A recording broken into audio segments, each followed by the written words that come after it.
쌍문동에 오니 둘리와 친구들이 반겨주네요. 아, 성 소장님 도너 좀 닮으셨다.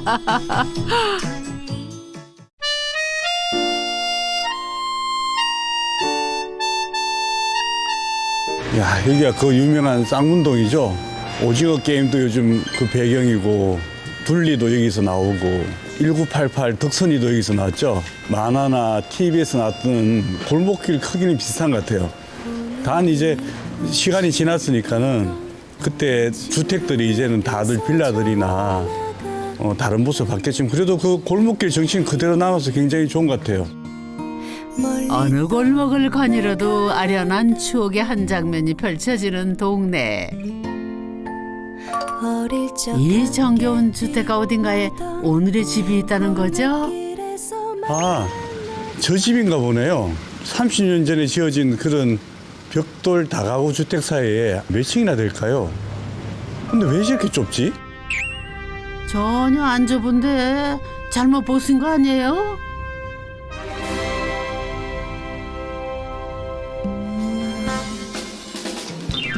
이렇게 보니 진짜 좁구나. 작은 성냥갑 같네. 이웃집들하고 비교해보니 확 체감이 된다.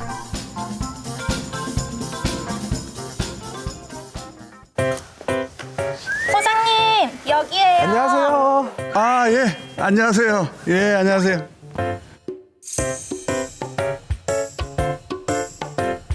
예, 반갑습니다. 예, 승사입니다. 예, 아유, 반갑습니다. 아니, 저기 언덕에서 내려오는데 다들 여기 빌라들밖에 없는데 굉장히 독특한 건물이 하나 보여서 깜짝 놀랐어요. 제가 보기엔 측면이 굉장히 좁은데 땅도 굉장히 좁죠. 땅 면적이 19.9평이고요. 그럼 건축 면적은 한 층당 50% 해가지고 8.45평 정도 됩니다. 8.45평요? 예. 9평이 안 됩니까? 네, 9평이 안 되고요. 8.45평을 해가지고 5개층에 다락까지 해가지고 6층 정도 높이가 됩니다. 동네 제일 높은 건물 아닙니까? 네, 맞습니다. 제가 주변에 도로로 둘러싸여 있어서 그래서 땅을 구매하는 것도 큰 이유 중에 하나였어요. 설명이 약간 전문가적인 냄새가 나는데 혹시 제가 설계했습니다. 아, 그렇죠? 예. 안녕하세요. 코딱지만한 땅에 있을 건 다 있는 집을 지은 남편 박용걸입니다. 남편 덕분에 서울에 나만의 집을 갖게 된 아내 유혜민입니다. 저희 집 땅 모양이 위에서 보면 코 모양이기도 하고 실제로 땅이 굉장히 작아가지고 건물은 거기에 50%니까 8평밖에 안 돼요, 한 층당. 누구나 좀 어려운 이름보다 한번 들었을 때 웃고 넘어갈 수 있는 그런 이름으로 해서 누구나 좀 편하게 찾아왔으면 좋겠다는. 보통 보면은 제 이런 식으로 많이 짓는데 약간 그런 고풍스러운 우아한 이름이 저희랑 안 어울리는 것 같아서 장난스러운 게 더 좋아가지고. 코딱지만한데 코딱지 그냥 이렇게 지었게 되었습니다. 그런데 보기만 해도 좁고 답답할 것 같은데 왜 하필 협소주택을 지은 건가요? 대학교부터 이제 자취를 했으니까 12년을 이렇게 원룸에 살았어요. 막 5평, 6평 정도 되는 공간이 저한테는 딱 맞더라고요. 근데 결혼할 때 생각해 보니까 제가 5평, 6평이 맞으면 한 층은 제가 쓰고 여기 아내가 또 한 층 쓰고 나머지 한 층이 또 여유가 있으면은 둘이 살기에 문제 없겠다. 결혼 얘기가 나올 때 그 건축탐구 집에 나온 세로로라는 협소주택을 보여주면서 우리도 이렇게 한번 살아보는 게 어때? 라고 말을 했었어요. 그래서 근데 그게 너무 재밌어 보이는 거예요. 그리고 저도 또한 새로운 거 좋아하고 도전하는 거 좋아하고 이래가지고 무조건 안 살아본 거? 너무 재밌겠다. 이 집도 부창부수였구만요. 뭐 아이고. 1층은 상가 임대를 주고 2층은 사무공간 그리고 3층부터가 주거공간이라는데요.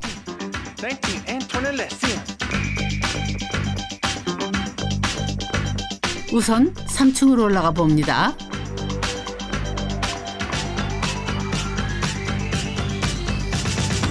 이름처럼 코딱지만 할 줄 알았는데 정말 8평쯤 맞나요? 생각보다 답답하지 않고 앞뒤로 탁 트인 느낌이 드는데요. 아니 근데 9평도 채 되지 않는 집에 현관 무시하게 크네요 이게. 저는 집이 작다고 현관까지 좁아지면 들어왔을 때 답답할 것 같아가지고. 그리고 놀러 오는 사람들이 뭐 6명이나 7명이나 와도 아파트나 이런 데서 겪었던 게 나갈 때 한 번에 신발을 못 신으니까 뒤에서 쭉 기다리더라고요. 잘했다. 현관이 널찍해야 복도 듬뿍 들어오지. 신발장도 웬만한 큰 평수 아파트보다 넉넉하네요. 분명히 제가 보기엔 아까 그 채 9평이 안 되는 땅이었는데 폭이 굉장히 넓어 보여요. 아, 이게 넓어 보이세요? 네. 이 폭이 몇 미터쯤 돼 보이세요? 3m? 3m. 저 성공했습니다. 성공했다. 실제로 2.6m가 안 됩니다. 그래요? 예, 근데 이거를 최대한 넓어 보이게 하기 위해서 몰딩이랑 걸레 바지를 사용하지 않는 디자인을 계획했고요. 조금이라도 넓어 보이게 하기 위한 치밀한 계획들. 여기 마이크로 시멘트를 바르면 1cm 미만으로 마감이 되기 때문에 이게 그러니까 그 폭이 좁으니까 그 1, 2cm, 몇 cm 굉장히 중요하네요, 그죠? 그게 정말 아깝더라고요. 1cm 아니 1mm를 두고도 치열하게 고민했대요. 요 정도 사이즈의 그런 카페나 뭐 식당이나 숙소 같은 게 많잖아요. 그러면 꼭 줄자를 가지고 가가지고 여기는 어느 정도 될까 하고 재보고 했는데 저희랑 이 사이즈가 비슷하더라도 어떤 곳은 되게 좁게 느껴지고 어떤 곳은 되게 넓게 느껴지는 데가 있어요. 그래서 그런 데서 많이 힌트를 얻은 것 같습니다. 데이트 하시지 줄자를 하도 가지고 다니서 저한테 여기 좀 잡아봐 이 말을 너무 많이 해서 제가 이렇게 디지털 줄자라고 하나요? 그거를 사줬어요. 혼자 재라고. 소장님 여기에 있는 이 모든 라인이 다 어느 것에 맞춰지는지 혹시 아세요?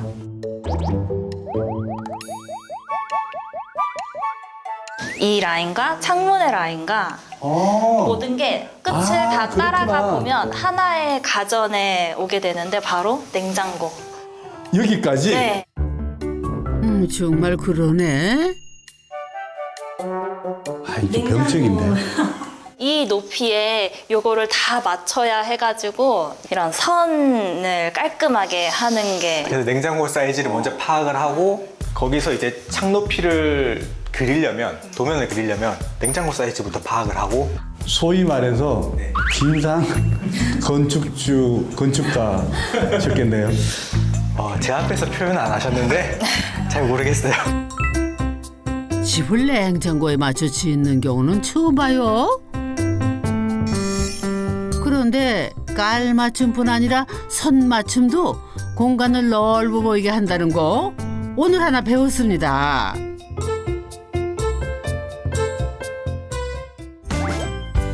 강원도 삼척 출신인 부부. 모든 게 여유로운 고향 대신 서울에 자리 잡고 싶었던 이유가 있답니다.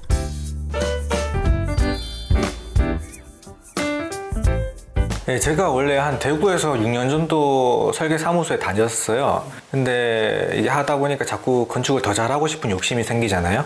근데 아무래도 우리나라에서 찾아보면 서울이 경쟁이 치열하다 보니까 잘하는 업체가 항상 살아남더라고요. 그래서 서울에서 잘하는 사람들을 만나고 같이 협력해가지고 좋은 건물을 만들어 보겠다는 생각에 오게 됐습니다. 건축가로서 더 큰 꿈을 펼치기 위해 서울의 터를 잡기로 계획하고 영끌에서 산 땅이 바로 이 코딱지만한 땅이었죠. 제가 강릉에 자주 가는데 언니가 있어서 강릉에 가끔 이렇게 부동산 보면 우리 땅 값인데 여기서는 200평, 300평을 살 수가 있는 거예요. 그런 말을 이제 몇 번 했어요. 그랬더니 서울에서 일단 일적으로 좀 자리를 잡는 게 먼저라고 해서 그래 그러면 이렇게 시작을 한다. 야, 이제 가장 좀 독특한 것 중에 하나를 발견했네요. 계단이 그냥 일체화돼서 올라가는데.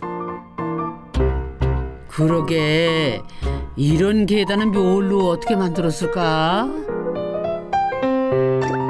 강철판이고요. 두께가 6mm 정도 되는 철판인데 제가 이렇게 얇은 걸 한 이유는 이 계단이 집 정중앙에 들어와 있는데 어떻게 보면 그 중앙에서 양쪽 공간의 시각적인 소통을 방해하지 않는 범위 내에서 기능은 하면서 가장 얇게 할 수 있는 게 어떤 방법인지 고민했을 때 그게 철판이더라고요. 마치 이게 종이장이 떠 있는 것처럼 보이거든요. 뭐든 부피를 최대한 줄이는 것이 설계 과제. 이만하면 미션 성공인 거죠. 이게 얼마죠, 높이가? 높이가 20cm 밑으로 다 맞췄어요. 쫙 다 이어지게. 다른 건물에 많이 가서 시뮬레이션 해보고 그동안 다니는 건물마다 다 걸어봤어요. 어떤 게 가장 편한지. 그래서 어디 갔을 때 편한 계단이 있다 하면은 그 사이즈를 다 재보고 예.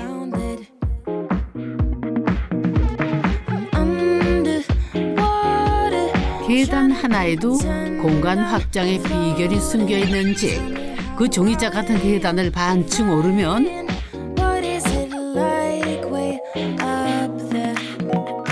안에 파우더룸 겸 화장실이 있습니다. 근데 되게 폭이 컴팩트하다. 예. 폭이 얼마예요? 저희 폭이 한 75cm쯤 됩니다. 75cm? 예. 이것도 혹시 뭐 이렇게 시뮬레이션을 해서 75cm라는 치수를 만들려나요? 네, 맞습니다. 제가 예전에 항상 75cm 되고 옆에 서고 여기 앉아봐. 괜찮겠어? 괜찮아? 몸으로 설계를 한 거네. 예. 그리고 저희 남편의 작품입니다. 아, 저거 휴지거리? 네, 만든 거예요. 직접 만드신 직접 거예요? 만들었어요. 노하다 하셨네. 1mm라도 더 사수하기 위한 처절한 노력. 기초공사 때 미리 구멍을 파고 휴지거리 커버 크기로 타일을 잘라서 손수 만든 거래요. 글쎄.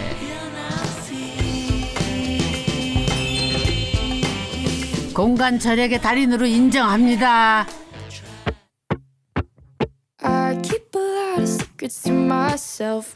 아내가 가장 만족하는 공간이 있다는데요. 눈치채셨나요? 화장대랑 세면대가 나란히 붙어 있다는 거. 여보 지금 몇 분이야? 20분, 10분 정도 여유 있어. 화장대와 세면대의 폭과 높이를 딱 맞추느라 세면대 선반을 없애고 수저는 벽에 매립을 했답니다. 화장하면서 로션, 스킨, 크림, 뭐 선크림 이런 거 손으로 하다 보니까 손을 씻을 일이 많아요. 그리고 뭐 계속 중간중간에 화장품도 바꾸고 하니까 손을 좀 자주 씻어야 되는데 그럴 때 바로바로 손만 가져가서 씻으면 되니까 정말 편해요. 이 아이디어는 어떻게 두 분이 상의해서 이렇게 만드신 거예요? 아, 네. 저희가 동선을 좀 잘 짜야겠다라고 생각을 많이 했는데 출근 준비를 할 때 침대에서 내려와서 여기서 씻고 화장하고 그리고 내려가서 밥 먹고 출근하고. 화장대에서 또 반층을 오르면 부부의 침실. 그런데 이 집은 둘러볼수록 8평 협소주택이라는 사실을 깜빡한다니까요.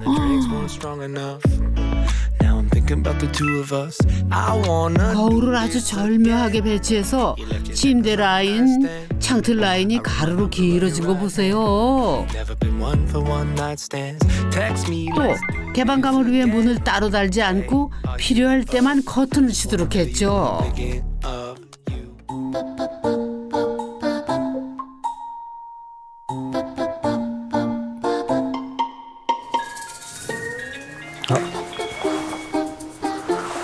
혜민아. 여보 퇴근 언제 할 거야?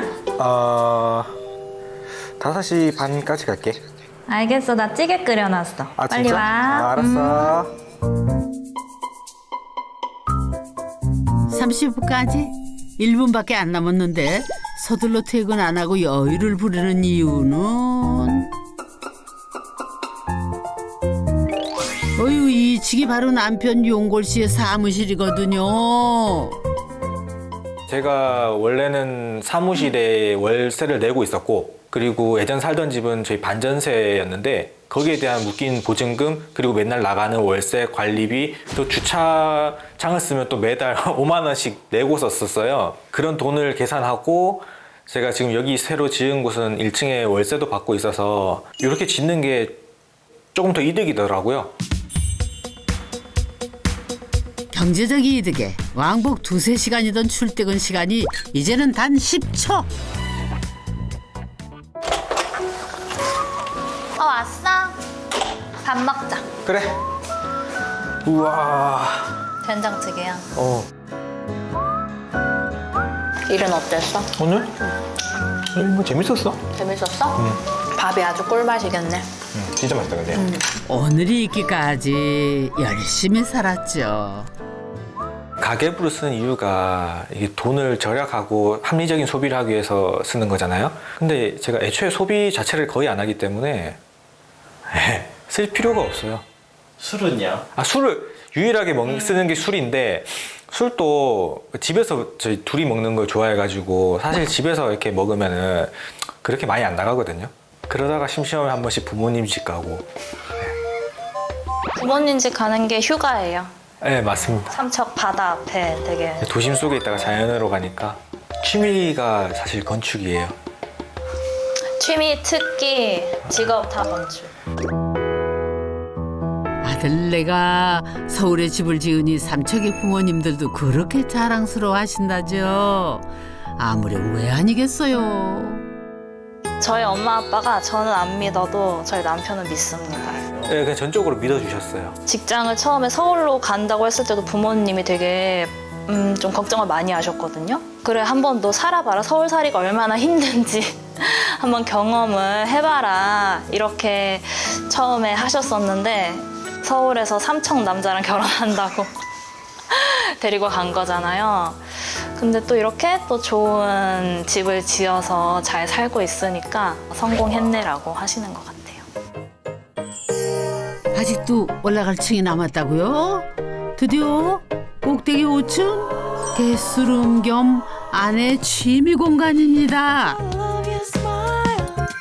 맞은편 반층 아래에는 욕조가 딸린 커다란 욕실이 하나 더 있었네요. 어머. 협소주택이라는 게 일단 계단이 있어서 뭐 다들 되게 불편하다고 생각하는데 그 대신 장점은 보면은 어떻게 보면 한 층이 딱 분리되어 있는 층이다 보니까 개별성도 확실하고 층층이 올라가면서 주변 풍경도 달라지고 층별로는 분명 비좁은 집이지만 다양한 경험의 면적은 둘도 없이 넓은 집. 그래요. 아직은 관절 쌩쌩한 나이니까 장점을 한껏 누리며 살면 되죠 뭐. 그래도 난간은 좀 아찔해 보인다. 만약에 굴러 떨어졌을 때도 그냥 조금만 다칠 수 있게 뭐 5칸, 6칸 이상 안 만들었거든요. 저희도 근데 나중에 아이가 있으면 가로 난간이 있긴 있어야 될 것 같아요. 굴러 떨어져도 강하게 키워야 되는데. 그래도 난간은 딱 잡고 멈춰야 돼. 막으면 돼. 여기만 나. 되게 낙천적이시네. 네. 원래 놀이터도 조금씩 다치면서 그렇게 크는 거잖아요. 5층 게스트룸 너머에는 코딱지배 백미 테라스가 있습니다. 지금 이 두 면은 이제 난간으로 되어 있고, 근데 여기는 이제 벽처럼 어떻게 보면은 여기를 난간을 만들어서 풍경을 본다 한들 사실 4층 침실에서 봤던 풍경과 똑같아서 다양성을 주기 위해서 여기 벽을 만들고 테라스는 저희 마음대로 꾸밀 수 있으니까. 테라스 벽 가운데 세로로 긴 틈이 있는데요. 이 틈이 하루 종일 해시계 역할을 해준답니다. 물론 다 계획해서 설계한 거죠. 의도하신 것 같은데 저기 보이는 저 산은 무슨 산이죠? 북한산입니다. 전망이 끝내줍니다. 네, 여기는 그러니까- 도봉산이 있습니다. 저쪽 도봉산. 네. 이야, 근데 이게 빌라들이나 이런 풍경 속에서 저 산이 보이니까는 색다른 뭔가가 이렇게 확 와닿네요. 저 산의 조망을 어떻게 가져올 것인가를 참 고민을 많이 했는데 최종적으로는 이렇게 테라스에서 양쪽에서 보일 수 있게 한 층의 절반을 테라스에 할애한 과감한 선택. 덕분에 이 웅장한 산뷰만큼은 어느 회장님 댁도 부럽지 않겠어요. 남편이 이렇게 일을 하는 전 과정을 지켜본 거잖아요. 그래서 앞으로는 또 얼마나 잘할까. 이 다음 집은 또 얼마나 좋을까. 이 집이 그런 미래의 기반이 될 거라고 저는 생각을 해서 좀 더 꿈을 갖게 된 것 같아요. 아무리 열심히 해도 끝은 없는 것 같아요. 끝은 없는데 지금보다 더 나은, 그냥 그리고 내일보다 또 더 나은 내일, 힘이 닿는 데까지 열심히 해보겠다는 겁니다. 부부의 데이트 코스는 오늘도 코딱지 무료 테라스 카페. 첫사랑 같은 이 집에서 미래의 발판을 다져갑니다. 저번에 여기에 앵무새 들어왔던 거 기억나? 정말 귀여웠는데. 젊은 나이에 벌써 어떻게가 아니라 젊으니까 할 수 있었던 도전과 선택. 그래요. 삶은 스스로의 힘으로 한 계단 딛고 올라가야 한다는 거 우리 아들, 딸들한테 오늘 다시 배웠습니다.